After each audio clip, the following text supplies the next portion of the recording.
दोस्तों हमारी एक्सरसाइज का फर्स्ट क्वेश्चन है 1.3 एक्सरसाइज 1.3 एक्सरसाइज में पहले कॉन्सेप्ट क्लियर करवा चुका हूं पहले वाले वीडियो में। इंट्रोडक्शन आपने देखा होगा, इंट्रोडक्शन का वीडियो में दिया हुआ 1.3 का इंट्रोडक्शन का वीडियो आप एक बार जरूर देख लें अगर इस एक्सरसाइज को करने से पहले। अब इस एक्सरसाइज के क्वेश्चंस करते थे, इन क्वेश्चंस को हम उसी कॉन्सेप्ट पे करेंगे जैसा कि हमने सीखा है, ठीक है। तो एक्सरसाइज 1.3 है, उसका फर्स्ट क्वेश्चन दिया हुआ है, prove that root 5 is a irrational number. ये इरेशनल नंबर है, ये हमें प्रूव करना है। जब ये चीज प्रूव करनी है तो मैंने क्या बताया था कि आपको एज्यूम करना होगा, जैसा हमने सीखा है कि let root 5 is a rational number, is a rational number, ठीक है। अगर ये रेशनल नंबर होगा तो ये रेशनल नंबर हमने क्या मान लिया, p अपॉन q के फॉर्म में होगा, where q does not equal to 0। फिर मैंने लिया कि now root 5 is equal to a upon b, a upon b लिया। ये इम्प्रॉपर इरेशनल नंबर था, तो ये इम्प्रॉपर रेशनल नंबर था। अब ये प्रॉपर रेशनल नंबर हो गया कब, कि जब where a and b are coprime numbers, ठीक है। अब अगर मेरे पास में a और b को-प्राइम नंबर्स हो गए तो मतलब इनके पास में 1 के अलावा दूसरा कोई कॉमन नंबर, कोई कॉमन फैक्टर नहीं है। अब आगे सोल्व करते हैं। इसको लिखा मैंने क्या, root 5b is equal to squaring of both side, squaring of both side.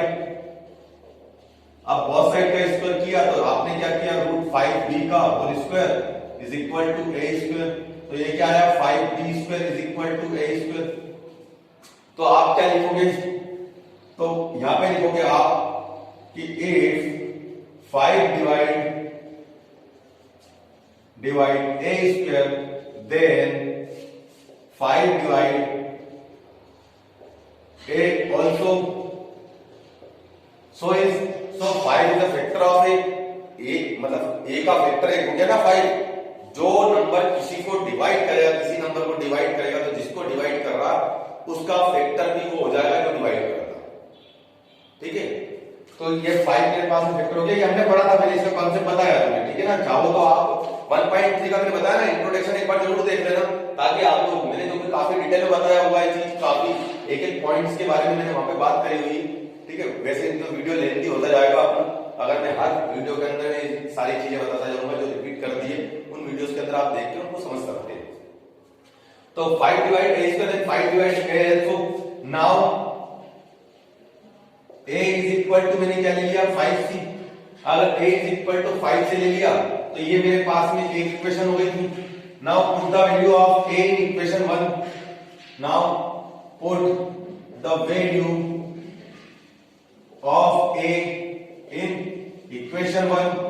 Equation 1 के अंदर अगर आपने वैल्यू पुट कर दी तो आपने यहां वैल्यू पुट कर दी तो क्या आ गया, 5b square is equal to 5c का whole square, that is 5b square is equal to 25c square. तो आप इसको लिख सकते हो b square is equal to 25c square upon 5 से कट कर दिया 5 मिला, तो कितना मिल गया मेरे को, इधर कर रहा हूं आगे का, कि b square is equal to मिल गया मेरे को 5c स्क्वायर, ठीक है। अब ये 5 इधर लेके चला जाता हूं तो b square divide by 5 is equal to c square. तो अकॉर्डिंग टू दिस मैं ये बोल सकता हूं कि if 5 divide b square then 5 divide b also। so क्या हुआ, so 5 is a common factor of a and b। a और b का कॉमन फैक्टर हो गया। Therefore हमने क्या माना था, हमने तो a और b को को-प्राइम माना हुआ था। Therefore our contradiction is wrong, our assumption is wrong। Therefore our assumption is wrong। जो हमने बोला हुआ है, जो हमने एज्यूम किया था वो गलत एज्यूम कर लिया था। तो इसका मतलब क्या निकला So √5 is an irrational number. हो गया ना भैया? बस ये था फर्स्ट क्वेश्चन। सेकंड क्वेश्चन में बताया उसने prove that 3 + 2√5 is an irrational number. Prove क्या करना हमें? Prove 3 + 2√5 is irrational number. ठीक है, ये हमें प्रूव करना है। अब बात करिए उसने 3 + 2√5 की। अभी √5 के लिए हमने सोल्व कर लिया था ना अभी फर्स्ट क्वेश्चन के अंदर हमने √5 के लिए सोल्व किया था। तो √5 हमारा क्या निकल के आया था? इरेशनल नंबर निकल के आया था, हमने बताया था ऐसा। अब उतना हो गया। अगर ये 4, 3, 4 मार्क के अंदर आता है तब आपको वो भी करना पड़ेगा first question plus second question, तब जाके आपको 3 या 4 मार्क्स 5 मार्क्स मिल पाएंगे। अगर इससे लेस मार्क्स का क्वेश्चन है, 1 मार्क का है, 2 मार्क का है, तब आपको इसको सेपरेटली सोल्व करना होगा और वो सिर्फ इतना करना होगा तो मैं अभी करूंगा। पर अगर 3, 4 या 5 मार्क का है तो जो अभी करूंगा वो भी, और फर्स्ट क्वेश्चन को जैसे आपने सोल्व किया था वो भी आपको करना पड़ेगा। मैंने पहले बता चुका हूं इस बारे में। ठीक है, 3 + 2√5 इज इरेशनल, हमें ये प्रूव करना है। तो let 3 + 2√5 is a rational number. अगर रेशनल नंबर है तो हमने इसको मान लिया 3 + 2√5 इज इक्वल टू a/b, मान लिया। अगर a/b के इक्वल में मान लिया मैंने इसको, तो मैंने क्या बताया था कि जब भी आप ऐसे क्वेश्चन सॉल्व करोगे जहां पे आपका एक इरेशनल नंबर किसी रेशनल नंबर के साथ में इंटू, डिवाइड, प्लस, माइनस होगा, तो आपको वो इरेशनल नंबर को एक साइड पॉजिटिव बना के रखना है, बाकी सारी टर्म्स को दूसरी साइड लेके चले जाना इक्वल के। फिर वो प्लस नेगेटिव वगैरह को जो भी उससे कोई फर्क नहीं पड़ता, पर हमारा जो रूट वाली वैल्यू है, जो इरेशनल नंबर है, उसको पॉजिटिव बना के रखना ना इक्वल के साइड। ठीक है, तो मैंने ये रखा 2√5, ये प्लस का 3 है, उधर लेके चला गया तो -3 होगा, तो a/b -3। तो 2√5 is equal to a - 3b/b। LCM लेके सोल्व किया इसको, b और इसके नीचे 1 ले लिया, तीनों का दोनों का एलसीएम ले लिया, b मिलेगा, इसको सोल्व करोगे तो a - 3b। तो ये लिखा मैंने √5 is equal to a - 3b upon 2 नीचे आ गया 2b। ये मिल गया मेरे को, ये मिल गया। तो अब मैंने क्या बताया?